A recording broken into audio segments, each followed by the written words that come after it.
and desire to have, and cannot obtain.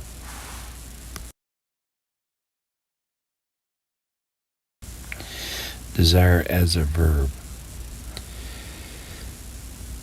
To long for or hope for extent or feeling desire for its desired success, knowing that men still desire her, to excess in a wish, request that desires an immediate answer, to express a wish for, ask, it is desired them to consider, invite, to feel, or the loss of.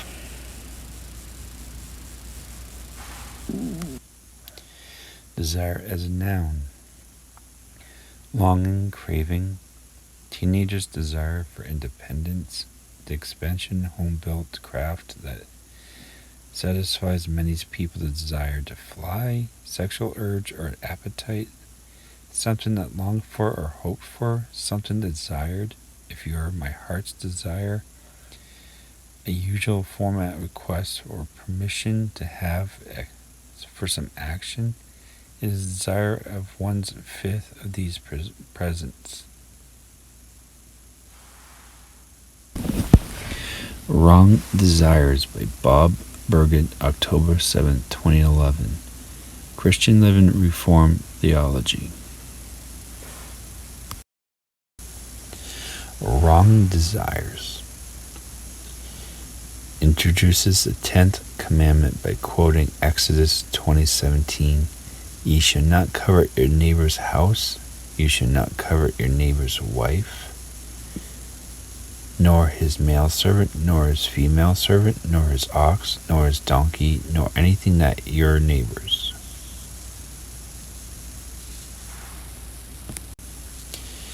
What is required in the 10th commandment?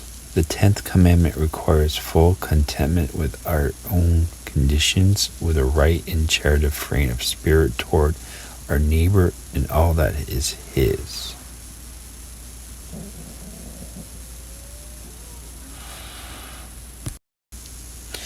What is forbidden in the 10th commandment?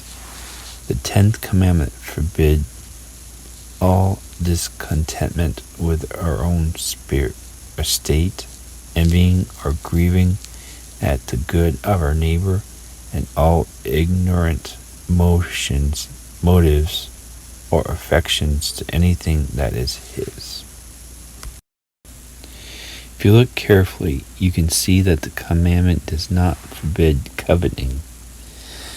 It tells us not to covet things God has given to someone else. The original Hebrew word translates covenant. This is a common word that means to desire or to take pleasure in something. That can be a good thing. The Bible itself often uses the same word in a good way. Psalms 19:10 tells us to covenant God's judgment and righteousness. In these places it uses the same word, such as Psalms 68:16 uses the same word to describe God's own desire toward his dwelling place. These desires are obviously good things. If we are commanded to covenant good things, and God covenants his dwelling place, the 10th commandment cannot be forbidding us to have a strong desire for things. In the New Testament, the Greek word that translates this commandment is also used in a very positive way at times.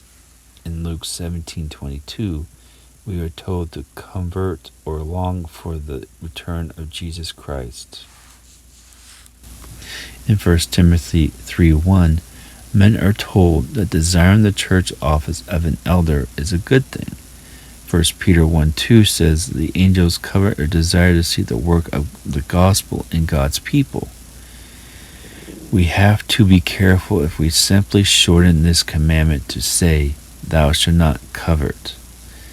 It is never wrong to have a strong desire for good things or to strive hard to advance ourselves in ways pleasing to God. God's people are passionate about doing all they can for God's glory. They want to be managers and enjoyers of all they righteously get and own. There is no excuse here for laziness and indifference about the things God calls them to be doing.